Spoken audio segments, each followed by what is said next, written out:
حضرت حسن بصری رحمۃ اللہ علیہ فرماتے ہیں، کتے کے اندر 10 صفات ایسی ہے کہ ان میں سے ایک صفت بھی انسان میں پیدا ہو جائے تو وہ بزرگی تک پہنچ جاتا ہے۔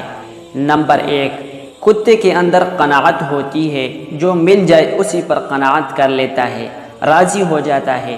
یہ قانعین اور صابرین کی علامت ہے۔ نمبر 2، کتا اکثر بھوکا رہتا ہے، یہ صالحین کی علامت ہے۔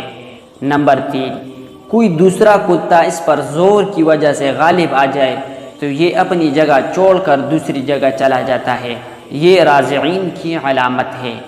نمبر 4، اس کا مالک اسے مارے بھی تو اسے چھوڑ کر نہیں جاتا، یہ صادقین کی علامت ہے۔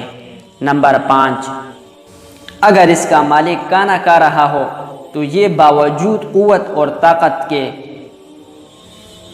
اس سے کانا نہیں چھینتا، دور سے بیٹھ کر ہی دیکھتا رہتا ہے، یہ مسکین کی علامت ہے۔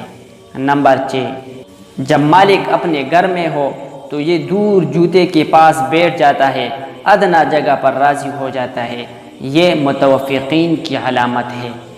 نمبر 7، اگر اس کا مالک اسے مارے اور تھوڑی دیر کے لیے چلا جائے، پھر مالک اسے دوبارہ ٹکڑا ڈال دے تو یہ دوبارہ آ کر کھا لیتا ہے، ناراض نہیں ہوتا، یہ خاشعین کی علامت ہے۔ نمبر 8، دنیا میں رہنے کے لیے اس کا اپنا کوئی گھر نہیں ہوتا، یہ متوکلین کی علامت ہے۔ نمبر 9، رات کو یہ بہت کم سوتا ہے، یہ محبین کی علامت ہے۔ نمبر 10، جب مرتا ہے تو اس کی کوئی میراث نہیں ہوتی، یہ زاہدین کی علامت ہے۔ اللہ تعالیٰ نیکی کرنے اور نیکی کی تلقین کی توفیق عطا فرمائے، آمین ثم آمین۔